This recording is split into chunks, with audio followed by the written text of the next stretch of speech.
नमस्कार, आप देख रहे हैं संसद टेलीविजन का विशेष कार्यक्रम नेशनल इवेंट और मैं हूं आपके साथ सूरज मोहन झा। भारतीय सेना के लिए आज का दिन खास है। राष्ट्रपति भवन में आयोजित एक विशेष कार्यक्रम में राष्ट्रपति अंगरक्षक दल को राष्ट्रपति द्रौपदी मुर्मू ने सिल्वर ट्रम्पेट और ट्रम्पेट बैनर सौंपा। इस बार ये मौका बेहद खास है क्योंकि भारत में राष्ट्रपति के अंगरक्षक दल के अब 250 साल पूरे हुए हैं।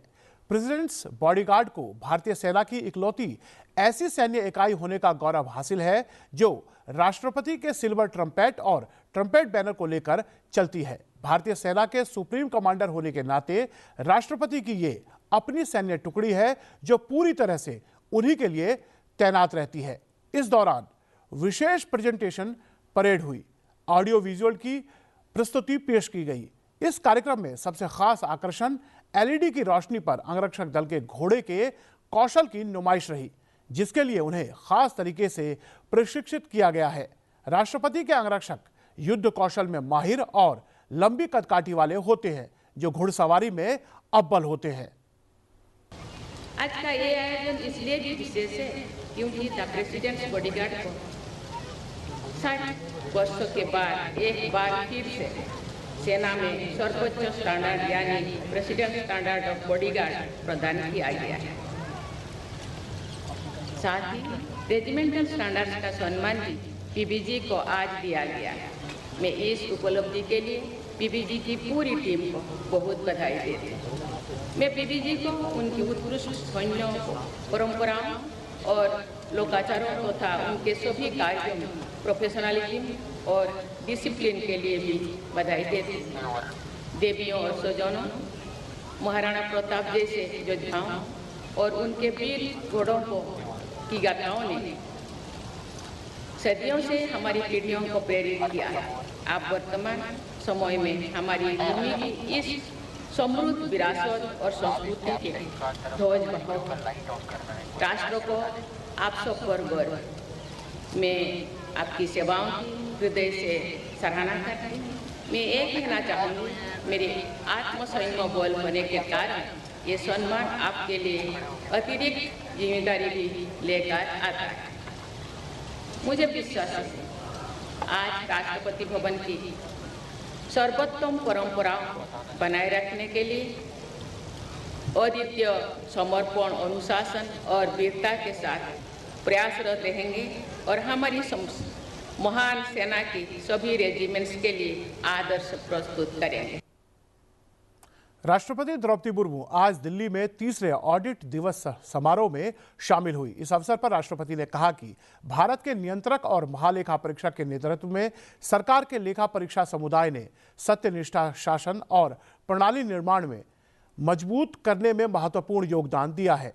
राष्ट्रपति ने कहा कि भारत के लोग 2047 तक विकसित भारत के निर्माण की दिशा में तेजी से आगे बढ़ना चाहते हैं। इस लक्ष्य को हासिल करने के लिए सीएजी समेत देश के सभी महत्वपूर्ण संस्थानों और समुदायों को योगदान देना होगा। उन्हें यह जानकर खुशी जताई कि सीएजी ने डेटा प्रबंधन और विश्लेषण केंद्र की स्थापना सहित कई दूरदर्शी कदम उठाए हैं, जिसमें भविष्य के अनुरूप डिजिटल तकनीक और अन्य आधुनिक तरीकों का उपयोग किया जा रहा है।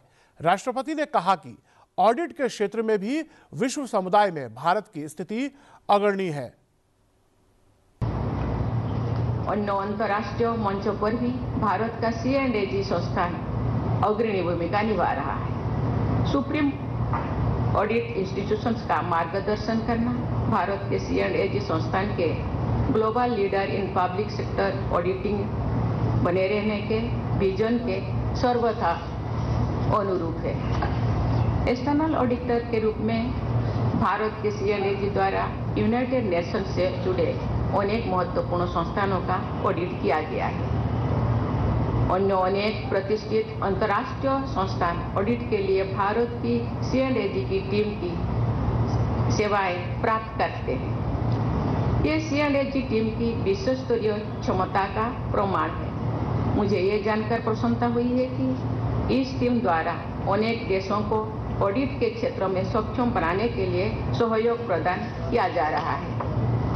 मुझे विश्वास है आप सब फाइनेंशियल ऑडिट, कंप्लायंस ऑडिट तथा परफॉर्मेंस ऑडिट के क्षेत्र में विश्व के अन्य सुप्रीम ऑडिट इंस्टीट्यूशन के लिए नई प्रतिमान और आदर्श स्थापित करेंगे।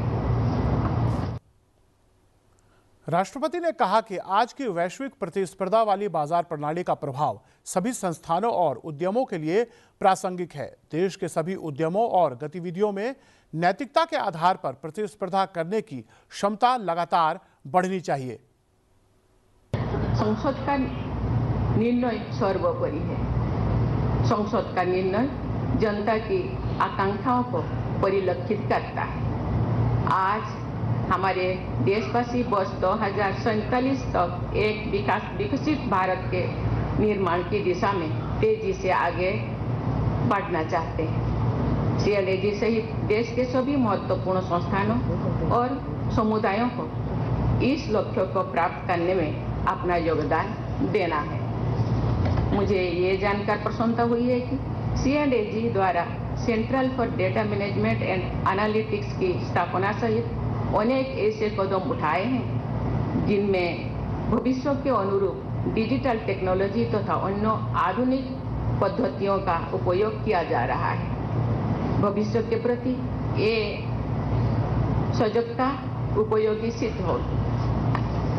देवियों और स्वजनों, वर्ष 1949 में अंगीकृत किए गए हमारे संविधान के मूल अंग्रेजी पाठ में controller and auditor general of India तथा अधिकृत हिंदी अनुवाद में भारत का नियंत्रक महालेखक परीक्षक पदनाम दिया गया है। लेकिन आज CNAG की पूरी टीम से अपेक्षा की जाती है कि ये ऐसे नियंत्रक और परीक्षक के रूप में योगदान दे जो देश की विकास यात्रा में सहयात्री भी हो तथा मार्गदर्शक भी हो।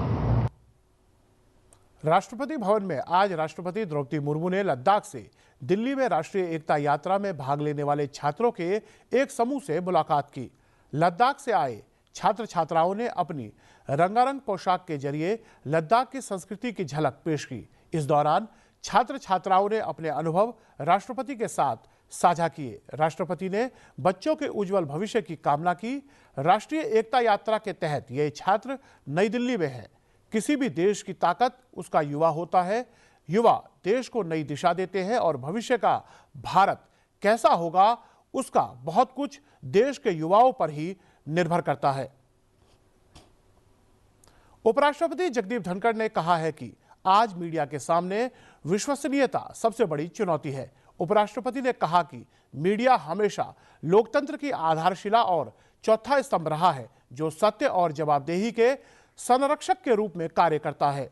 वो आज दिल्ली के विज्ञान भवन में राष्ट्रीय प्रेस दिवस समारोह को संबोधित कर रहे थे। उपराष्ट्रपति ने कहा कि यह मीडिया का नैतिक कर्तव्य है कि वो केवल सच बताए। यह मीडिया से जुड़े हर व्यक्ति की जिम्मेदारी है।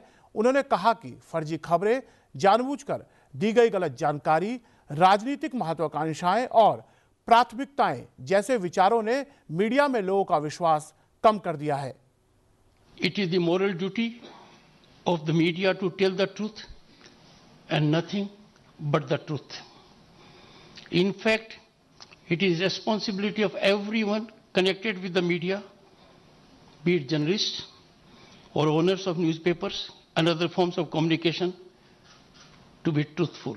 This writing on the wall should be clear to all concerned that fake news, deliberately fed wrong and mischievous information, political ambitions and preferences, tendency to play power brokers and monetary considerations have eroded the people's faith in the media. The media has always been a cornerstone of our democracy, serving as the fourth estate, the guardian of truth and accountability.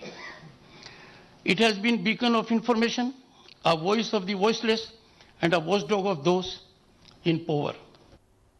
उपराष्ट्रपति ने artificial intelligence, deep facts जैसी तकनीकों के दुरुपयोग को लेकर भी media को आगाह किया। उन्होंने कहा कि अपनी क्षमताओं को बेहतर बनाने के लिए आर्टिफिशियल इंटेलिजेंस का एक उपकरण के रूप में प्रयोग करना होगा, साथ ही इसके दुरुपयोग से बचने के भी उपाय करने होंगे। The advent of artificial intelligence has transformed the way we receive and consume news information and entertainment, artificial intelligence has become an integral part of our daily lives.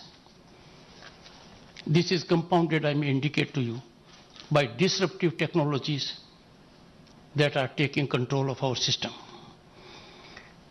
Artificial intelligence-driven algorithms now curate personalized content for each individual, making it easier for people to access the information they want. Artificial intelligence has the potential to streamline the news production, process, enhance storytelling, and even personalize content to individual preferences. However, it also brings its own set of challenges and ethical questions, such as the spread of misinformation and at nuclear speed. Deepfakes, creation of echo chambers, and micro-targeting of information to influence the democratic process and create chaos and instability in the societies. Artificial intelligence also has the potential as unruly horse of dramatically alter the employment remark, introduction of artificial intelligence anchors and language models which are able to write media reports after collecting and collating information from multiple sources. This is threatening jobs of hundreds and thousands. फिलहाल हमारे विशेष कार्यक्रम national events में इतना ही। आप देखते रहिए संसद TV. नमस्कार।